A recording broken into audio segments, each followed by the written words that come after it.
So tell me your name. My name is Andre, but they call me Sconi. Where? I love it. Now tell me, how long have you been in business? I've been in the laboratory for 35 years, but I've only been in business for a short New York minute. So tell me about the festivals you visited and... I've been doing this one for over 10 years, and I do a show in California in February, the Pan-African Film Festival. I do Essence in July, and then I do Dixon in March in Chicago. That's it. So what inspires you about your hats? I mean, every time I put on a hat, it's always something different. Mm-hmm. Now, you say what inspires me? Yeah. To create? Well, you know what I do is I stimulate my creative imagination and in turn it hands over a practical plan for the attainment of the given goal. I love that. Say that one more time. I said I stimulate my creative imagination and in turn it hands over a practical plan for the attainment of a given goal. So I have, with intention plus imagination will equal an expansion of awareness. Oh, it's that business. I love that. I love that. So where do you think you want to take this? Do you always want to do global? That? Okay. Distribution. How are you going to do that? Through technology and by giving them quality, quantity, and spirit of harmony.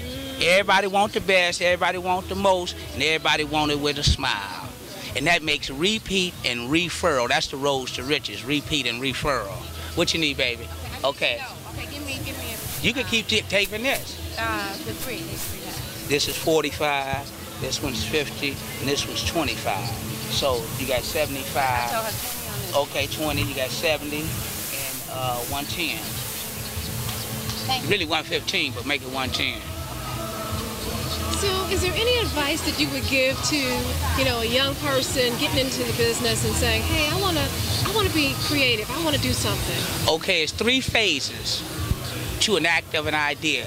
And in this business, it's material, it's labor, and it's sales. And you got to have all 3 of them in due season, and then you can go to the bank.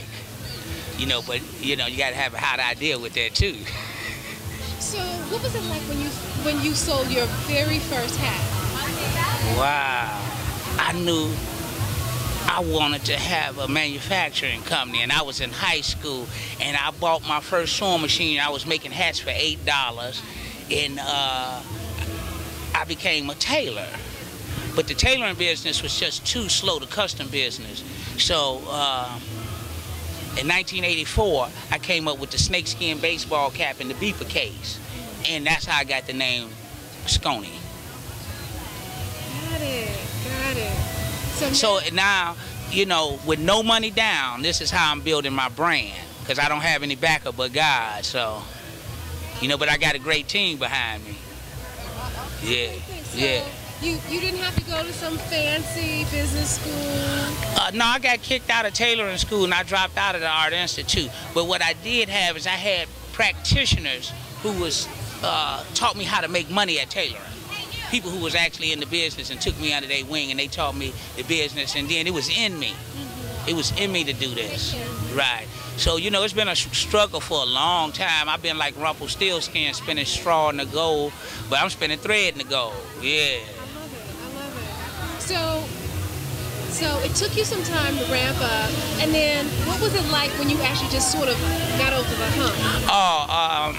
Well, this is what happened.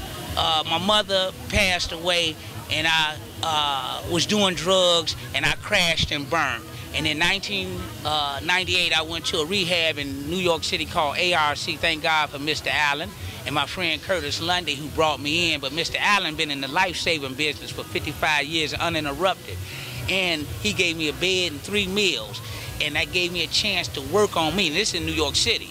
But the garment district in New York City, and I've been going to New York since I was 17. And then I came up with a hat, and it was I charged $5 for it. And I called it the $5 holler. And it went from thugs to senior citizens. Everybody bought that hat.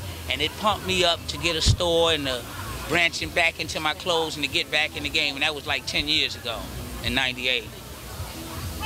That's so great.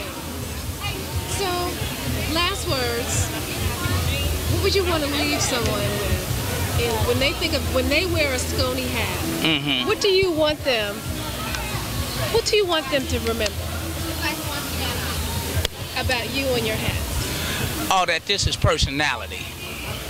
That is all about personality. That my hats fit people's personality. That two people can have on the same hat look completely different because my hats, they do tricks. They got magic in them. Right. They turn backwards flips. They do all kind of stuff that you never seen a hat do before. Right. And fit, they go from, I call it universal. Man, woman, young, old, in every multi-dimensional culture. Baby, 120. I gotta stop and do this. Okay. Well, it's been a long day. We've been here all day at the African Festival, and Sconi has really given us carte blanche, and we have seen him transform so many people. So, thanks for listening, and tune in next time.